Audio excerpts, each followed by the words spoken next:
Hello các bạn, đến với nhà tâm lý học thứ hai, chúng ta sẽ nói đến Edward C. Tolman.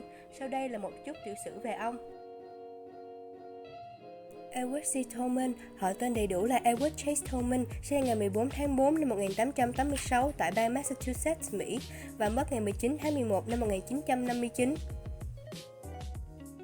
Ông được biết đến về sự sáng lập một nhánh tâm lý học được gọi là chủ nghĩa hành vi có chủ đích.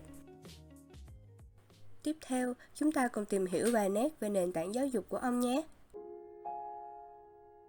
Ông đã khởi đầu nền học thức của ông với môn vật lý, toán học và hóa học tại trường đại học MIT. Nhưng sau khi đọc cuốn sách Nguyên tắc tâm lý của William James, ông đã quyết định theo đuổi nghiên cứu tâm lý.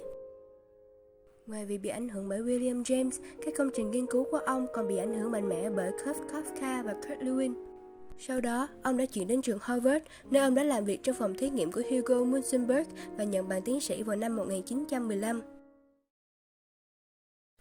Bây giờ, vào trọng tâm của bài, chúng ta sẽ nói đến những đóng góp trong nền tâm lý học của Edward Tolman. Tolman có lẽ được biết đến nhiều nhất qua công trình nghiên cứu của ông với chuột và mê cung. Công trình của Tolman đã thách thức khái niệm của các nhà chủ nghĩa hành vi rằng tất cả hành vi và việc học hỏi là kết quả từ sự phản ứng tự động để trả lời kích thích. Sau đây, mình xin được giải thích sâu hơn về thí nghiệm chuột của Edward Tolman. Nhóm thí nghiệm sẽ được chia ra thành 3 nhóm. Nhóm 1, các chú chuột sẽ được thưởng thức ăn sau mỗi lần thoát khỏi mê cung.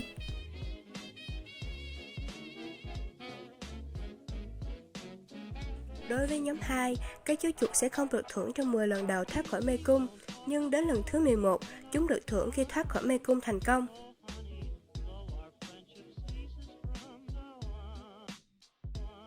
Cuối cùng là nhóm 3, chúng sẽ không được thưởng lần nào mỗi khi thoát ra khỏi mê cung.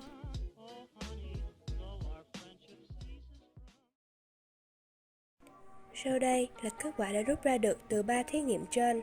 Trong cả 3 nhóm 2 có thời gian thoát khỏi mê cung nhanh nhất và ít sai lầm nhất nhờ hiện tượng học ngầm.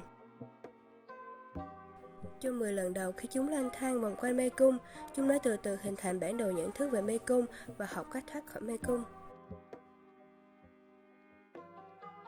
Tuy nhiên, điều này không được thể hiện rõ ràng cho đến khi phần thưởng được đem ra và cho chúng một động lực để thoát khỏi mê cung. Tiếp theo, mình xin được giới thiệu với các bạn thuyết học ngầm của Edward Tolman. Thuyết học ngầm cho rằng việc học hỏi xảy ra ngay cả khi không có yếu tố củng cố phần thưởng và có thể được sử dụng trong các tình huống xuất hiện sau này. Học ngầm gợi ý rằng việc học hỏi có thể diễn ra mà không cần có sự thay đổi về hành vi hiện hữu ngay lập tức. Điều này có nghĩa là việc học có thể hoàn toàn trong nhận thức và không chỉ ảnh hưởng riêng thông qua sự thay đổi hành vi. Học ngầm có thể là một dạng học tập qua quan sát, tuy nhiên nó cũng có thể xảy ra một cách độc lập.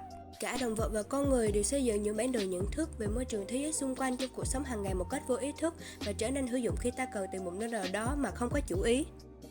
Dạng học tập này đã phá vỡ những hạn chế của chủ nghĩa hành vi, chủ nghĩa cho rằng các quá trình phải quan sát trực tiếp được và việc học tập là kết quả trực tiếp của điều kiện kích thích.